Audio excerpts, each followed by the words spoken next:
কিছুদিন আগে আমার সাথে বড় একটা প্রতারণা শিকার হয়েছি আমি।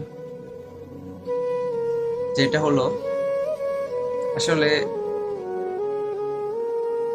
আমাকে লোভ দেখাইছে, আমিও লোভে পড়ে গেছি।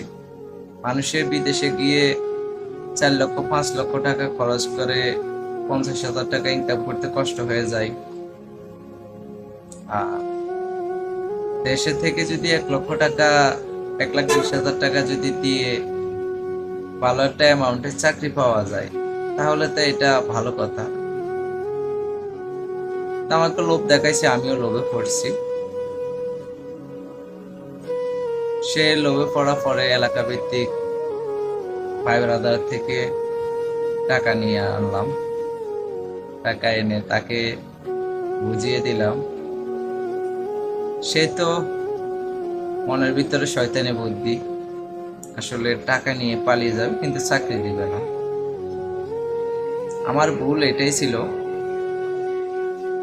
তার থেকে যদি আমি ছবি, তার এনআইডি কার্ড এগুলো সংগ্রহ করতে পারতাম, তাহলে একটা ভালো হতো। এখন আপনার সাথে একটা কথা বলি, আমি কাউকে প্রতিনিয়ত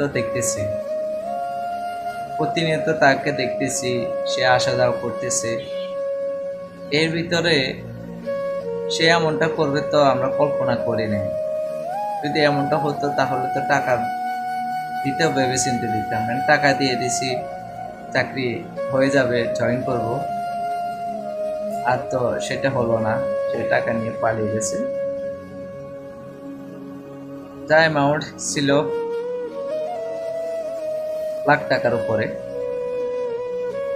এখানে ভিতরে আমার খরচ সহ আপনার এর পিছে আমি দৌড়াতে বা খরচ করা বা এডুকেশনের যে এগুলো করতে আমার 1,20,000 মতো টাকা গেছে। আজকে সত্যি কথা বলতেছি, সবাই বলতেছি কত টাকা কিভাবে গেছে।